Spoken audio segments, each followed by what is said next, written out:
Buenos días, señorías. Se abre la sesión.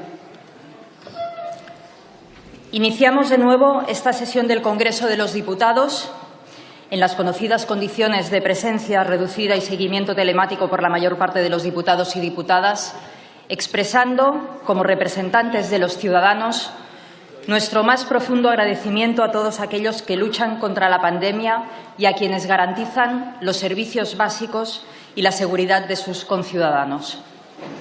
Trasladamos también nuestros deseos de pronta recuperación a quienes sufren la enfermedad y sus consecuencias. Y del mismo modo, tal como acordó ayer la Junta de Portavoces, nos unimos en el pésame y la memoria por todas las personas fallecidas, guardando un minuto de silencio.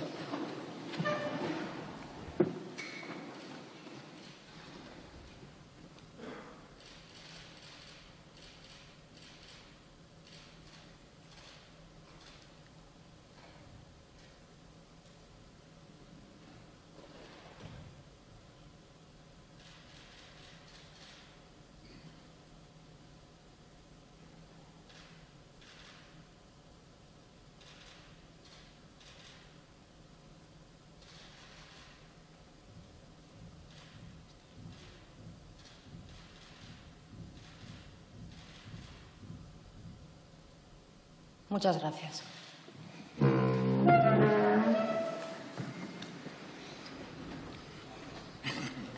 Debate de la solicitud de autorización de la prórroga del estado de alarma declarado mediante el Real Decreto 463/2020 de 14 de marzo, por el que se declara el estado de alarma para la gestión de la situación de crisis sanitaria ocasionada por el COVID-19, prorrogado por los Reales Decretos 476/2020 de 27 de marzo y 487/2020 de 10 de abril y 492/2020 de 24 de abril.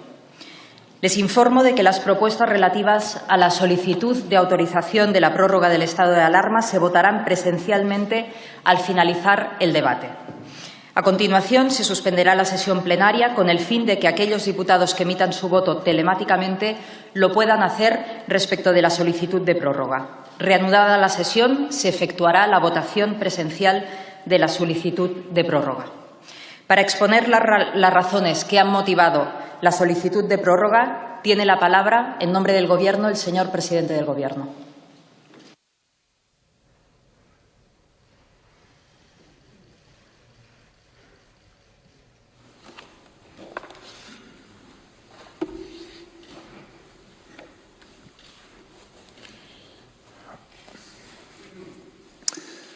Muchas gracias, señora presidenta. Buenos días, señorías.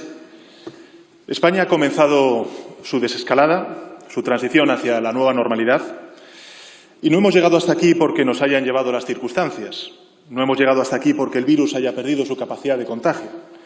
Hemos llegado a este punto con el esfuerzo de miles y miles de profesionales sanitarios y con el sacrificio de millones de españoles. Suyo es todo el mérito de esta primera victoria, parcial, pero primera victoria contra la pandemia. Quisiera comenzar esta intervención expresando con palabras lo que hemos manifestado con nuestro silencio hace escasos segundos. El más sentido pésame a las personas que han perdido a sus seres queridos a causa del COVID-19 y también enviando el máximo respaldo caluroso a quienes siguen luchando contra la enfermedad en sus hogares o en los hospitales. En nuestra memoria quedará siempre el sufrimiento de tantos y tantas compatriotas, el recuerdo de las víctimas perdurará entre nosotros. Y desde este momento quiero anunciarles lo siguiente, y es que en el momento en el que la mayor parte de nuestro país esté en la fase 1 de la desescalada, es decir, tan pronto como las calles vuelvan a ser transitadas en nuestro país y los edificios oficiales visitados, el Gobierno declarará el luto oficial. Y del mismo modo, en cuanto la integridad del país culmine la desescalada y estemos todos en la nueva normalidad, en consecuencia, acceda a esa nueva normalidad y se den las condiciones de salud pública, se celebrará un homenaje público a las víctimas de la epidemia, en el que el Gobierno trabaja desde hace semanas y así se lo he transmitido al jefe del Estado, a Su Majestad el Rey. Señorías, mi comparecencia hoy en esta Cámara tiene por objeto solicitar la prórroga de nuevo del estado de alarma por un periodo de 14 días. Les adelanto el sentido de la propuesta del Gobierno. Hemos arrancado una victoria, como decía antes, parcial, contra el virus con el esfuerzo de muchos profesionales sanitarios y el sacrificio de todos. Y lo hemos hecho con un arma legal, plenamente constitucional, como es el estado de alarma. No nos ha traído aquí el azar. Hemos detenido la expansión de la epidemia porque hemos limitado las vías de contagio del virus. Y hemos limitado las vías de contagio del virus gracias al estado de alarma y a las armas legales que nos da ese estado de alarma. Señorías, lo he dicho en alguna otra ocasión, en la gestión de esta pandemia no hay aciertos absolutos. Esto resulta una evidencia. Nadie acierta siempre en una situación inédita como la que estamos viviendo, tan extrema, tan compleja como esta, ni desde el Gobierno ni tampoco desde la oposición. No hay, pues, aciertos absolutos, pero sí puede haber errores absolutos. Y levantar el estado de alarma ahora sería un gran error absoluto. Pero antes de razonar esta petición, que es vital para completar la victoria frente a la pandemia del COVID-19, permítame que rinda cuentas del uso que se ha hecho de las facultades legales que nos otorga en las más de 7 semanas transcurridas desde que fuera decretado por primera vez el estado de alarma. Todas ellas ponen en valor por sí mismo la importancia de continuar con el estado de alarma por razones sanitarias, en primer lugar, fundamentalmente sanitarias, pero también por razones económicas y sociales. Comenzaré por las medidas económicas adoptadas y que se han dirigido a paliar el impacto brutal de esta crisis que, insisto, además de sanitaria, es social y económica. El coste estimado de las medidas y garantías incluidas en el programa de estabilidad es de 139.000 millones de euros, de los cuales más de 4.300 millones de euros se destinan a medidas sanitarias, 107.000 millones de euros a medidas económicas, 27.000 millones de euros a medidas laborales y 816 millones de euros al sostén social. El Ministerio de Sanidad ha repartido, por su parte, más de 117 millones de unidades de material sanitario, de los cuales 91 millones de unidades han sido destinadas a las comunidades autónomas a fecha del 30 de abril, 91 millones de unidades. Entre ellas están las mascarillas, más de 82 millones de unidades, kits de diagnóstico rápido, más de 3 millones de unidades, guantes de nitrilo, casi 30 millones de unidades, batas desechables, buzos y otros materiales de protección, casi 2 millones de unidades, y en torno a 1,5 millones de material se ha distribuido entre el 30 de abril y el día de hoy, procedentes de compras realizadas por el Gobierno de España y distintas donaciones. Están previstas también 60 millones de mascarillas de fabricación en España en los próximos 6 meses, gracias a los equipos de fabricación que llegaron hace unos días, en los que, evidentemente, el Gobierno de España ha tenido mucho que ver y que permitirán a nuestra industria una fabricación masiva de mascarillas. Esta relocalización industrial pues nos va a permitir en el futuro no ser dependientes de compras en el exterior, en mercados tensionados y agresivamente especulativos, como hemos visto en las últimas semanas. En varios territorios españoles se han comenzado a desarrollar la fabricación propia de mascarillas, de material sanitario, de EPIs, de hidrogeles, de respiradores y de todo aquello que en esta crisis era y es tan necesario. Era un paso que debíamos de dar y que nos da seguridad de cara al futuro inmediato. En relación con las acciones del Ministerio de Defensa, se continúan realizando labores de presencia, de reconocimientos, de desinfecciones en áreas e infraestructuras críticas en 47 localidades del territorio nacional y a través del Ministerio del Interior se han recogido 770.000 propuestas de sanción a ciudadanos por incumplir el Real Decreto del estado de alarma y han sido detenidas casi 7.000 personas. Quiero destacar un hecho importante y es que el número de infracciones no coincide con el número de infractores, pues se han producido numerosas reincidencias. Con estos números en la mano, lo que sí que les puedo garantizar es que el 99% de la población española ha tenido un comportamiento más que responsable, modélico, diría yo. España ha sido el país del mundo en el que más disciplinadamente se han seguido las medidas de restricción de la movilidad y también de actividad social. En la última conferencia con los presidentes autonómicos, la 8ª celebrada el pasado domingo, anuncié la puesta en marcha, por otro lado, de forma inmediata, de un fondo de reconstrucción no reembolsable para las comunidades autónomas cuantificado en 16.000 millones de euros. Este es un instrumento lógicamente temporal, excepcional, al margen del sistema de financiación autonómica, con el que queremos proporcionar a los gobiernos autonómicos de régimen común los recursos necesarios para compartir las necesidades sociales y sanitarias que en 2020 va a provocar el COVID-19. Se trata de la mayor inyección de dinero público realizada por el Estado en las comunidades autónomas de régimen común. No lo van a tener que devolver. no constituye en consecuencia un préstamo con plazos e intereses de devolución, como sí ocurrió en anteriores crisis.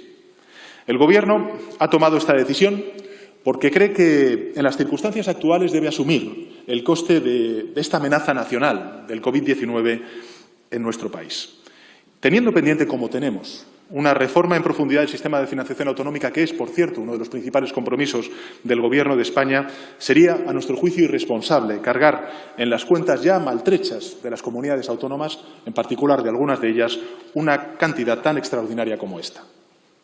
Lo hacemos, por tanto, sin contraprestación ninguna, asumiendo el coste financiero derivado de ello, pero creo que es el momento justamente ahora de pedir a las comunidades autónomas, a algunas comunidades autónomas, de cara al futuro, esa corresponsabilidad fiscal. El esfuerzo que necesitamos en los próximos años para superar este golpe no se puede hacer con regalos fiscales, como estamos viendo, menos aún con obsequios a quienes más tienen. El fondo de 16.000 millones de euros estará constituido en 3 tramos, como les dije a los presidentes y presidentas autonómicos. Un primer tramo de 6.000 millones de euros, otros 2 tramos de hasta un máximo de 5.000 millones de euros, cada uno de ellos en la segunda mitad del año. Esos 16.000 millones de euros cubrirían un impacto de 10.000 millones de euros en gasto sanitario, 1.000 millones de euros en gasto social y una disminución de los ingresos de las comunidades autónomas cuantificado en 5.000 millones de euros por la caída de la actividad económica. Por otra parte, ayer, como saben, se aprobó en el Consejo de Ministros la nueva y tercera línea de avales del ICO. El importe será de 24.500 millones de euros, 10.000 millones de euros destinados a pymes y autónomos, 10.000 millones de euros destinados al resto de empresas y 4.000 millones de euros para el mercado alternativo de renta fija, además de 500 millones de euros para la compañía Celsa. Y respecto a las 2 líneas ya puestas en marcha, de 20.000 millones de euros cada una, quiero detallar los siguientes números. El número de operaciones totales de financiación asciende a más de 265.000, es decir, han sido 265.000 operaciones las que han sido avaladas a lo largo de estos más de 7 semanas de estado de alarma. El importe avalado asciende a un total de 26.800 millones de euros, 26.800 millones de euros, y la financiación total asciende a más de 35.220 millones de euros en calidad de nuevos préstamos y otras modalidades de financiación y renovaciones. La mayoría de los avales se concentra en pequeñas y medianas empresas, también trabajadores autónomos, que suponen el 98% del total de operaciones, con un importe avalado de más de 18.860 millones de euros y una financiación total de más de 23.600 millones de euros.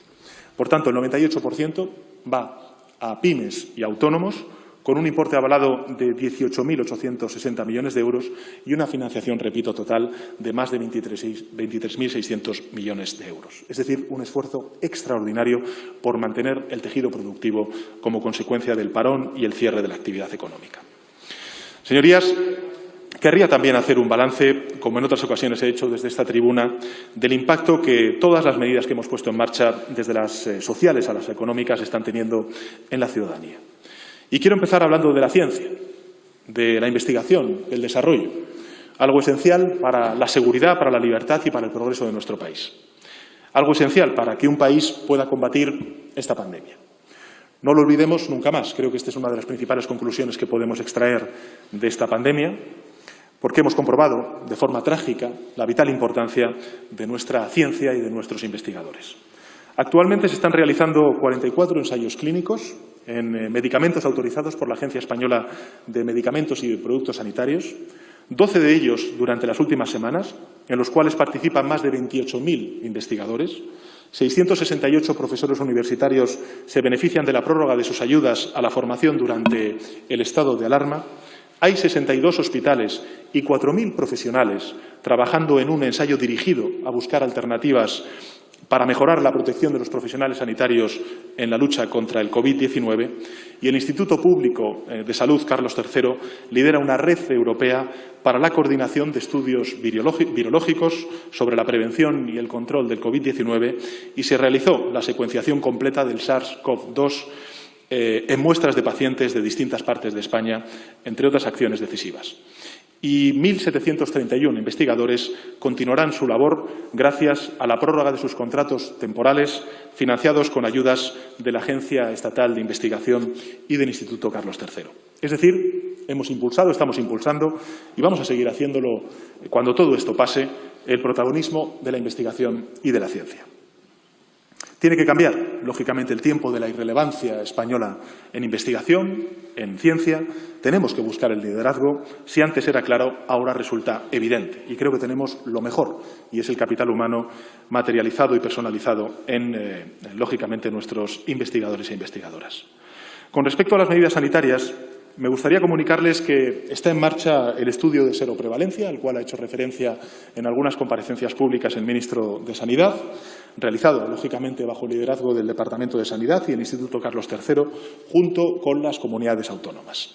Dicho estudio, que será fundamental para saber interpretar exactamente cuál es el grado de evolución del COVID-19 en nuestro país, dicho estudio, como decía, estudiará, o mejor dicho, estimará el porcentaje de población española que ha desarrollado anticuerpos frente al COVID-19. Se han seleccionado para ello más de 36.000 hogares españoles y van a participar un total de 90.000 personas. Y en lo social, entre otras muchas cuestiones, se han destinado, les recuerdo, 25 millones de euros a las comunidades autónomas para las becas de comedor, lo que posibilitaba que unos 148.000 niños y niñas reciban una alimentación adecuada. A su vez, los 300 millones de euros destinados a las comunidades autónomas para incrementar el plan concertado en servicios sociales, en cuidado a domicilio, teleasistencia, que prestan servicio a más de 12 millones de personas. Y como, señorías, ustedes pueden imaginar, sin techo sería imposible cualquier protección. La política de vivienda es un derecho fundamental que debe estar garantizado con pandemia o sin ella. Y con las líneas de avales ICO destinada a proteger a personas en situación de vulnerabilidad o que han devenido en situación de vulnerabilidad como consecuencia del impacto económico y laboral de esta crisis, se estima que casi 500.000 de arrendatarios, exactamente 450.000, podrán hacer frente a su alquiler. La prohibición del corte de suministros para colectivos vulnerables va a beneficiar a 1.300.000 personas, 1.300.000 personas. De la suspensión de la actualización de los precios del gas se están beneficiando ya 5,5 millones de consumidores. Más de 1 millón de empresas y autónomos podrán suspender sus facturas de electricidad y gas hasta 6 meses después del levantamiento del estado de alarma. Y, por tanto, reitero en este punto lo que advertí al comienzo de mi intervención, y es que en la gestión de la pandemia no hay aciertos absolutos, pero sí puede haber errores absolutos por parte de todos los que estamos aquí presentes. Y levantar el estado de alarma ahora sería un error absoluto, total e imperdonable. Porque estas ayudas se realizan bajo el paraguas del estado de alarma y los millones de compatriotas que se acogen a ellas las necesitan para tener techo, para tener electricidad, para tener gas, para mantener vivo un negocio, para recibir el apoyo colectivo de las instituciones públicas.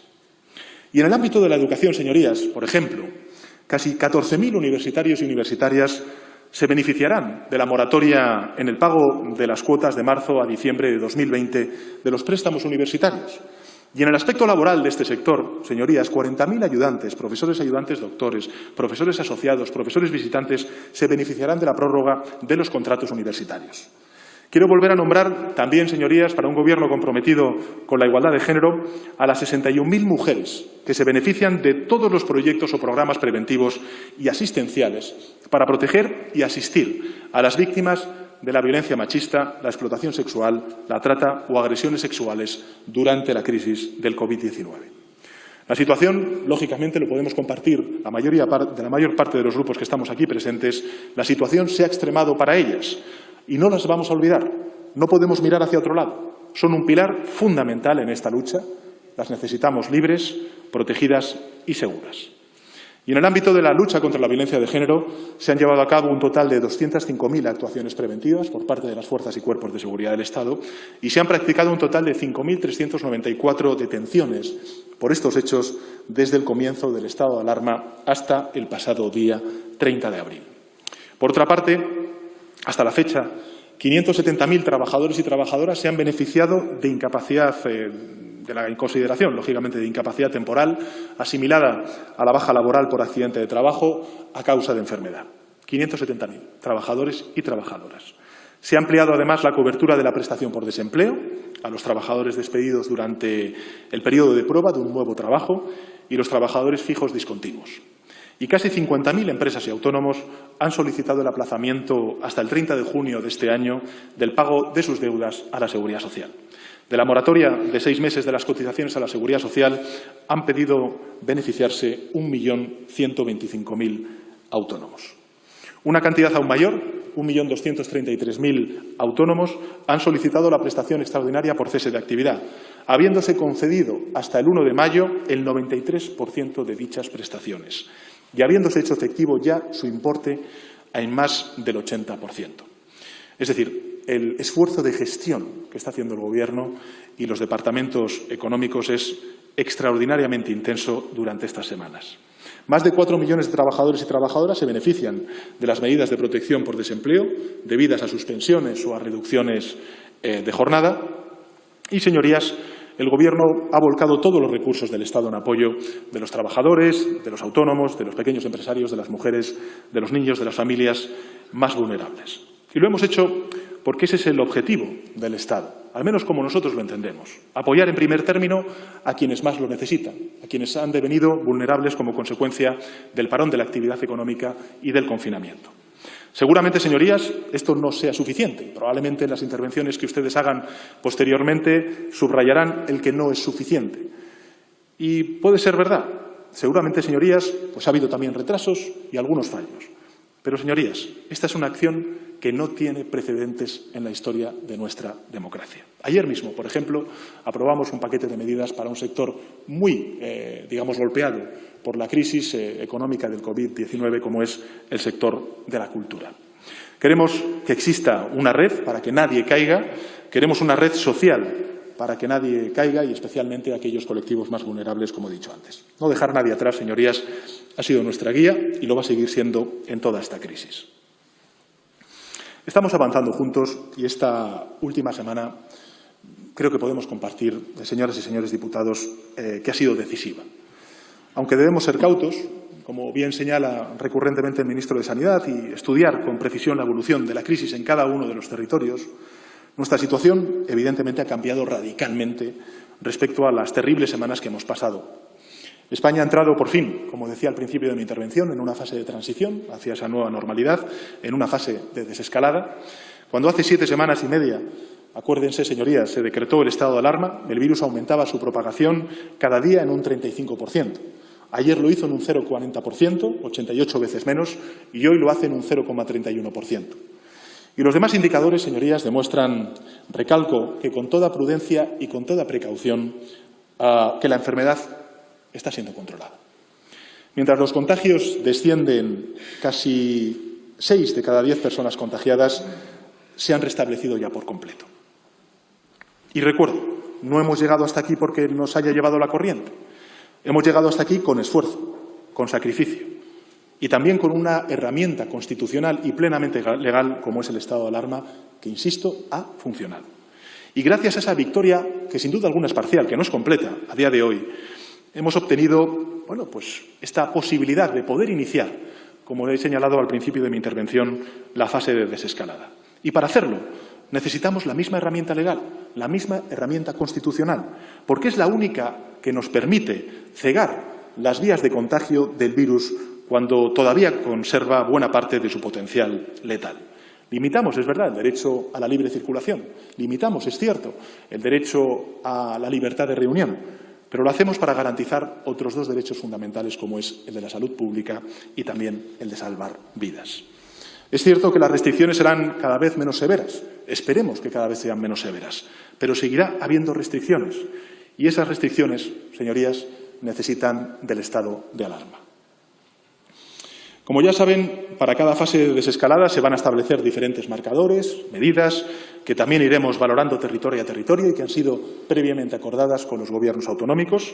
España acaba de empezar este esperado progreso, o proceso, mejor dicho, de regreso a la normalidad, y lo vamos a hacer con cautela, velando siempre por preservar la salud pública. La desescalada, como saben, comprende 4 fases. El pasado lunes empezamos la fase 0, la fase de preparación para esa transición, cuyas condiciones ustedes ya conocen. La orden más destacada y que entró en vigor el pasado 2 de mayo es la que permite dar paseos y realizar el ejercicio al aire libre al conjunto de la población. por franjas horarias en función de los colectivos específicos, sobre todo para proteger a aquellos más vulnerables frente al COVID-19. Necesitamos, lógicamente, evitar aglomeraciones y por eso esta orden regula los paseos por franjas horarias en los municipios de más de 5.000 habitantes, estableciendo, en primer lugar, 2 franjas para los mayores de 13 años y menores de 70 años, que podrán salir entre las 6 y las 10 de la mañana y las 8 y las 11 de la noche, y otras 2 para los mayores de 70 años, que podrán salir entre las 10 y las 12 de la mañana y entre las 7 y las 8 de la tarde. De manera que las horas centrales del día, esto es, entre las 12 de la mañana y las 7 de la tarde, se reservan para los paseos de los niños y niñas menores de 14 años. Además, desde este lunes, como saben, es obligatorio el uso de mascarillas en el transporte público, en autobuses, en ferrocarril y en el transporte aéreo y marítimo. Creemos necesaria esta medida, señorías, porque especialmente en el transporte urbano se dan situaciones en las que no puede guardarse la distancia de seguridad que, lógicamente, establecen las autoridades sanitarias. Esta medida ha sido, además, solicitada por la mayor parte de comunidades autónomas y por los consorcios de transportes de las principales comunidades autónomas y también ayuntamientos. Por supuesto, para que pueda cumplirse, el lunes volvieron a repartirse por toda España un total de 6 millones de mascarillas en los principales nudos de transporte público y, además, entregaremos otros 7 millones de mascarillas a la Federación Española de Municipios y Provincias para que las distribuyan con este mismo propósito. Y, por último, 1,5 millones de mascarillas adicionales a ONGs como Cáritas, como la Cruz Roja, como el CERMI, al Comité de Personas con Discapacidad.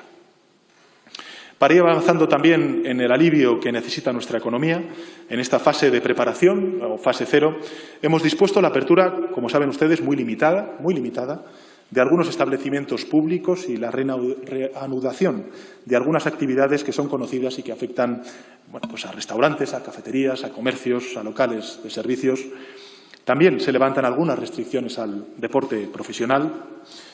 Todos los trabajadores confinados han hecho un gran sacrificio, señorías, pero es evidente y es fácil entender que el sacrificio adicional de un deportista que ha visto ponerse en peligro su forma física y sus capacidades, pues era una cuestión que teníamos que resolver tan pronto como fuera posible. Señorías, como anuncié en una de mis últimas comparecencias, la desescalada, como hemos visto y hemos dicho, debe ser asimétrica. Y el ejemplo de ello por ahora es que desde este lunes 4 de nuestras islas han pasado directamente a la fase 1, es decir, a la fase inicial de transición de esa desescalada, Formentera en concreto, El Hierro, La Graciosa y La Gomera, Islas Baleares e Islas Canarias. Las restricciones en esta fase son un poco más relajadas, evidentemente. Se permite, por ejemplo, el contacto social en grupos reducidos de 10 personas como máximo, manteniendo, eso sí, una distancia tasada. Los convivientes pueden ir en el mismo vehículo. Los centros educativos se reabren para ser desinfectados y no hace falta cita previa para ir a comercios que han reanudado su actividad.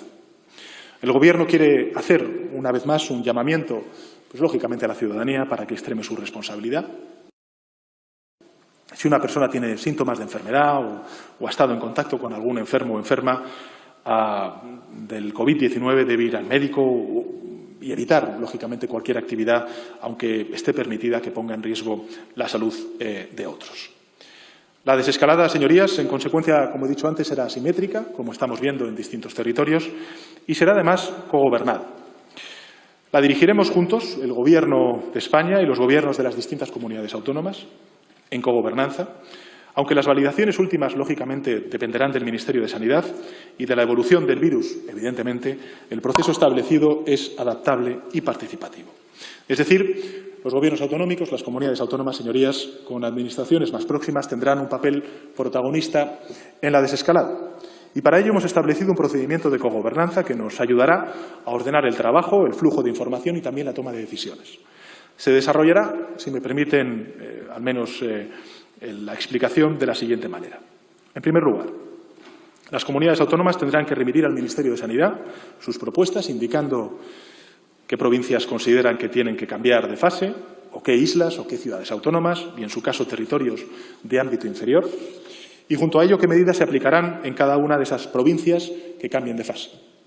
En esencia, la propuesta tendrá que contener, en primer lugar, una descripción de las medidas que se pretenden adoptar, que deberán estar basadas en las medidas previstas en el plan de desescalada y, en su caso, añadirán las que consideren oportunas siempre con la debida justificación. Además, tendrán que realizar un análisis de las capacidades estratégicas disponibles en el sistema sanitario, de la evolución de la epidemiológica en el territorio y de los mecanismos para reducir el riesgo de transmisión en la población. Y, por último, tendrán que indicar cualquier aspecto económico, social o de movilidad que pueda ser relevante para la toma de decisiones. Lógicamente, el Ministerio de Sanidad estudiará cada una de estas propuestas conjuntamente con las comunidades autónomas y, finalmente, se adoptará una decisión que, lógicamente, esperamos que sea consensuada, preferentemente sea consensuada. Las comunidades autónomas, además, tendrán capacidad interpretativa para desarrollar las órdenes que se dicten, dada, pues, lógicamente, la complejidad que tiene la situación, la inmensa casuística que tiene cada uno de los territorios y la imposibilidad de llegar al máximo detalle en las normas, como ustedes pueden imaginar. Y un apunte final sobre el cambio de fase. Para poder tomar en consideración las propuestas de las comunidades autónomas, será necesario que se cumplan los siguientes requisitos, en los que creo que es posible encontrar un amplio acuerdo en esta Cámara, como lo hemos hecho, por cierto, también con las comunidades autónomas. Los territorios deberán tener la capacidad de instalar, en un plazo máximo de 5 días, entre 1,5 y 2 camas de cuidados intensivos por cada 10.000 habitantes. Deberán tener, asimismo, la capacidad de instalar, en un plazo máximo de 5 días, entre 37 y 40 camas de agudos por cada 10.000 habitantes. Y, por supuesto, deberán tener actualizada y comunicada la información del panel de indicadores, ya que, en caso contrario, sería imposible conocer el estado de situación en cada territorio y, por tanto, valorar adecuadamente la propuesta. Señorías, todo esto que acabo de detallar, yo creo que, si algo resume, si algo sintetiza, es el gran logro colectivo que hemos alcanzado durante estas más de 7 semanas de lucha conjunta contra el COVID. Que estamos avanzando y que estamos avanzando juntos. Y quiero subrayar esto, estamos avanzando juntos. Los niños, las niñas alegraron las calles hace una semana. Este fin de semana han sido los adultos los que han devuelto la vida a los barrios, a las avenidas, a los paseos de nuestros municipios. La ciudadanía está recuperando el pulso de su vida y se encuentra cada día más segura.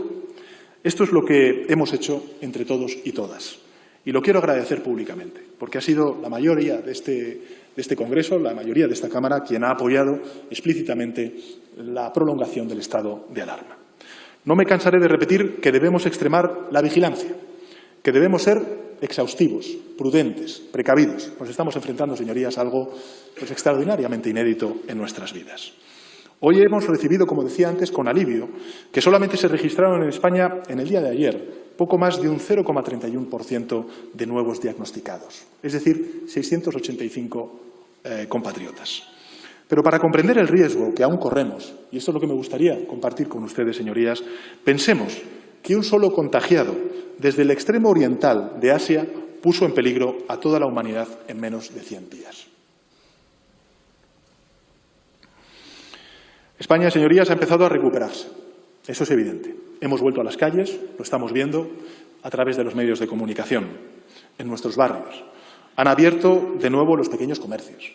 Nuestras ciudades parecen otra vez lugares vivos, con limitaciones, pero vivos, evidentemente.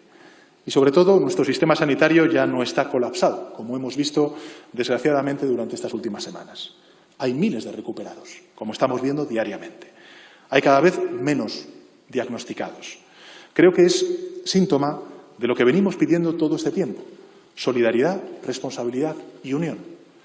Pero el virus, señorías, sigue ahí, al acecho, y su capacidad de contagio es más que evidente. Y el número y el nivel de contagios pues permite aliviar progresivamente las limitaciones que nos hemos autoimpuesto, que hemos soportado, pero no permite eliminar todas esas incertidumbres. Necesitamos limitar aún más la propagación del virus. Y para eso, señorías, se lo digo honestamente, necesitamos limitar durante unas semanas más 2 derechos fundamentales que, lógicamente, hemos visto restringidos como consecuencia del estado de alarma. El primero es el derecho a la libre circulación y el segundo es el derecho, como decía antes, de reunión. Se limitan, es cierto, 2 derechos para garantizar otros 2, que es el de la salud pública y el de la vida. Y para limitar esos 2 derechos a la movilidad y a la reunión necesitamos el único instrumento constitucional y jurídico que nos permite poder actuar sobre los mismos, que es el estado de alarma. Es la herramienta constitucional pensada, señorías, para luchar contra pandemias y contra emergencias sanitarias, Así lo dice expresamente la Ley Orgánica que desarrolla el estado de alarma de hace ya bastantes años, del año 81. ¿Estamos atajando la emergencia sanitaria? Sí, es evidente. Y ya tenemos encima la emergencia social y económica a la cual antes hacía referencia. Lo sabemos. Pero hemos decidido no olvidarnos de nadie. Porque, señorías, cuando hablamos de patria, cuando hablamos de banderas y cuando hablamos de España, hablamos precisamente de esto. De los millones de ciudadanos y ciudadanas que hoy no tendrían nada que comer, ni siquiera la electricidad con la que encender la lavadora si no les protegiera el sector público, el Estado. Como ya anuncié la semana pasada en el Consejo Europeo, el ritmo de crecimiento económico que teníamos antes de que llegara la pandemia se ha visto interrumpido de golpe. El saludable horizonte económico que España tenía se ha desvanecido como consecuencia del virus. Nuestra riqueza nacional se va a ver reducida, y estas son las previsiones que enviamos a Bruselas, en un 9% durante este año. El empleo se verá terriblemente afectado, como estamos viendo en las últimas cifras del paro. Y según los cálculos, necesitaremos 2 años para poder recuperar los niveles de creación de riqueza nacional que teníamos antes de la irrupción del virus. Estamos, señorías, convencidos, y lo he dicho además en muchas de las ocasiones que he tenido ocasión de poder dirigirme a ustedes desde esta tribuna, de que Europa es una pieza clave, yo diría fundamental, en la salida de esta crisis, no solamente para España, sino también para el conjunto de la Unión. Y créanme, señorías, que he luchado y sigo luchando desde el primer día para que sea así. Necesitamos un pacto en la Unión Europea ambicioso, que esté a la altura de las circunstancias y de la gravedad social y económica que el parón de la actividad económica ha acarreado al conjunto de empresas y trabajadores. No queremos fórmulas fáciles que suponen endeudarnos de forma perversa y engañosa, como ya nos ocurrió en el pasado.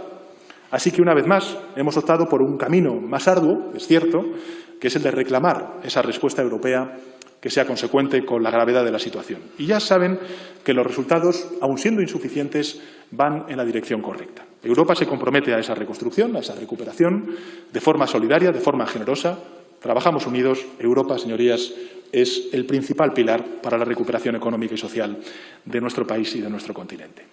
Señorías, yo solamente creo que hay un camino, un solo camino. Solo está el camino de Europa y solo está el camino de la Unión en España. Tenemos que dar lo mejor de nosotros mismos como dirigentes políticos, apoyarnos en el país que tenemos, lleno de talento y de capacidad de trabajo y de recuperación. Necesitamos apoyar un pacto de reconstrucción social y económica, trabajarlo unidos, de forma proactiva, confiando en que tenemos lo que realmente necesitamos, y son trabajadores, trabajadoras, empresarios, autónomos, emprendedores. España, en definitiva, está esperando nuestra respuesta política, está preparada para caminar, para avanzar, y, en consecuencia, al menos por mi parte, veo con mucha esperanza el inicio del trabajo de la comisión parlamentaria que ustedes han acordado en el Poder Legislativo.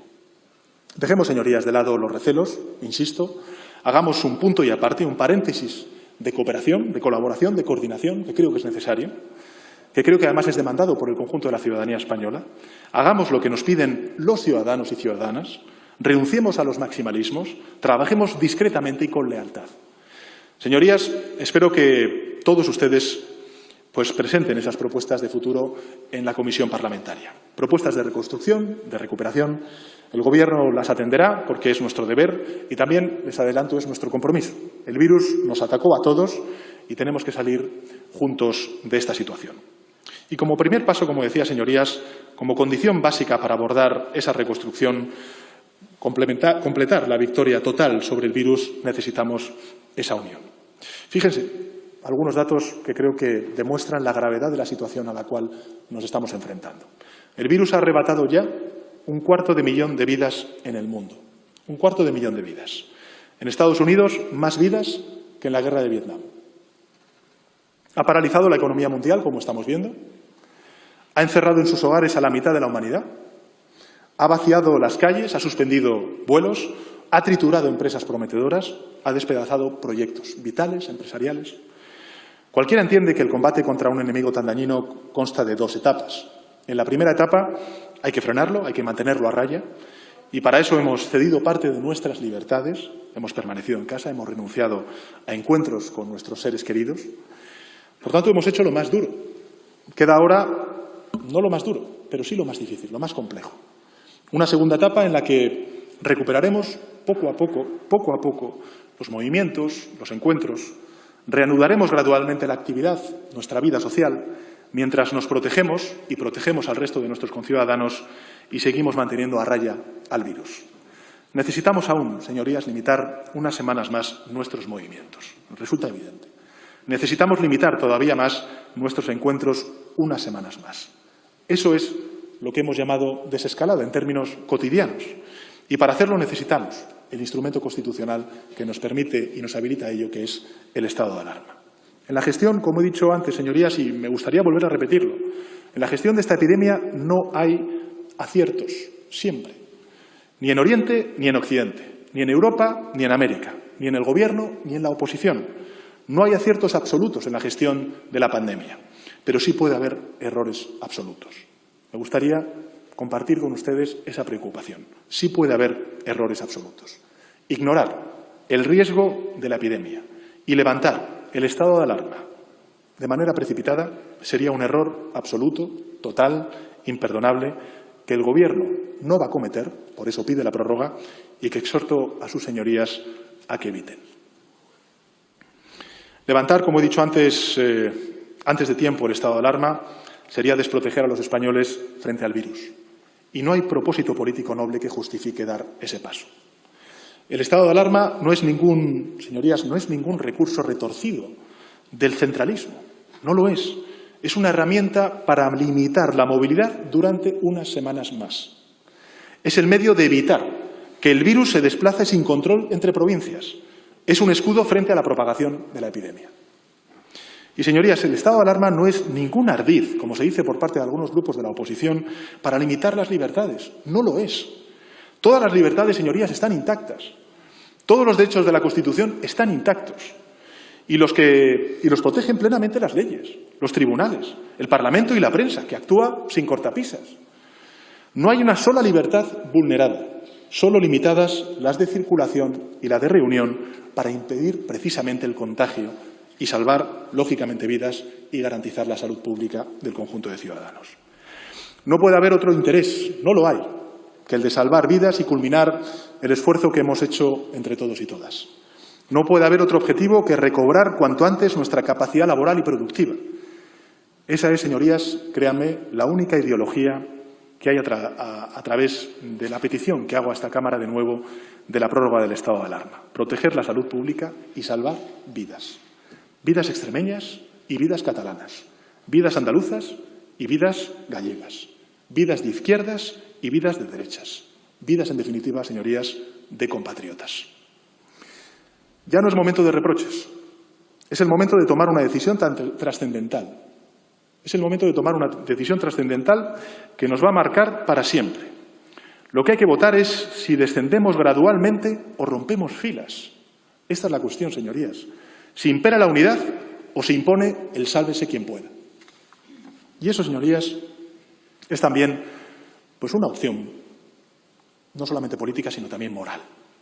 Por encima de aciertos y de errores puntuales en la gestión, independientemente de la valoración que reciban, todos nos mediremos por las implicaciones éticas de la decisión que vamos a tomar en el día de hoy.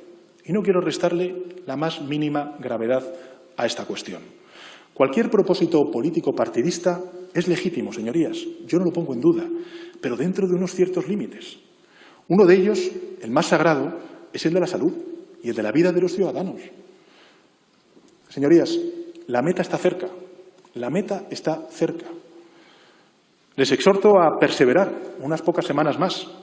Si lo hacemos dentro de unas semanas, pues podremos celebrar juntos la primera victoria frente a la epidemia, aunque nos mantendremos, lógicamente, vigilantes para evitar cualquier rebrote. Pero ese día, señorías, aunque esté cerca, todavía no ha llegado. No estamos ahí aún. Por mucho que lo deseemos, todavía no hemos llegado a ese momento. Necesitamos que se mantengan durante unas semanas más algunas limitaciones en nuestra movilidad y algunas restricciones en la actividad económica para terminar de controlar definitivamente la enfermedad. Se lo debemos, señorías, y con esto voy terminando, como decía al principio de mi intervención, se lo debemos, en primer lugar y ante todo, a los fallecidos, que han pagado el precio más alto de todos. Se lo debemos también a los enfermos, a las enfermas que se han recuperado y a los que aún están hospitalizados. Se lo debemos a los miles de sanitarios que llevan 2 meses luchando con abnegación y con una extraordinaria dosis de humanidad. Se lo debemos a los policías, a los militares, a los trabajadores del campo, a los trabajadores de la ciudad. Se lo debemos a los mayores y a los más pequeños que han renunciado a tanto y por tanto. Así que con serenidad y sin reproches, señorías, les pido que sumen su voto a la lucha contra la epidemia. Les pido que no priven al Gobierno del arma jurídica y constitucional imprescindible para completar la victoria frente al virus. Les pido que voten a favor de la renovación del estado de alarma. Gracias. Muchas gracias, señor presidente del Gobierno.